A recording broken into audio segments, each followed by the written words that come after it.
Det produkt, vi har valgt at lave, er en håndprotese af Lego Mindstorm EV3-modellen. Den henvender sig til folk, der mangler en hånd eller begge hænder, og dermed mangler evnen til at kunne gribe om ting. Som I kan se, så kan den åbne og lukke. Jeg skal så vise jer, hvordan man bygger en Lego-protese.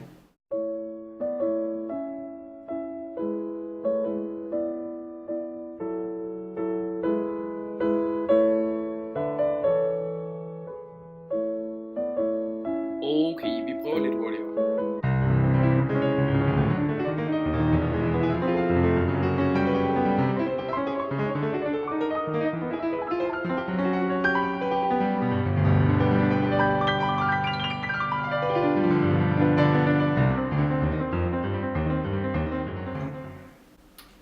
Og sådan bygger du altså din Lego-protese.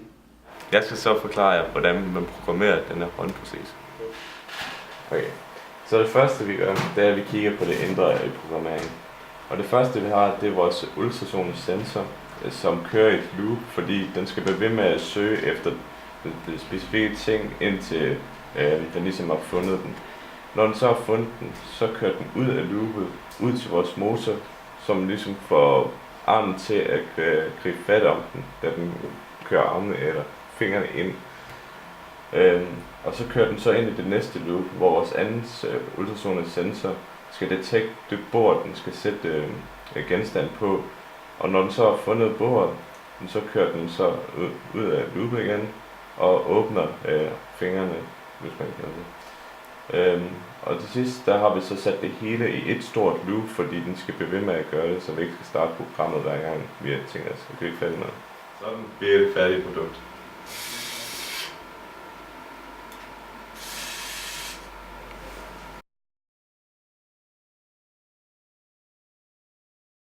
Værsgo. Og sådan virker produktet. Ikke. Du skal holde starten. Værsgo. Og sådan virker produktet. Ikke. Du er nødt til at pege noget med. Okay.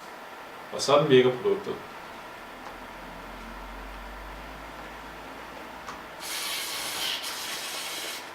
Du får tæt på bordet. Værsgo. Og sådan virker produktet.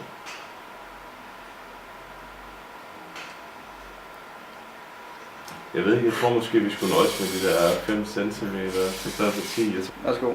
Og sådan virker produktet.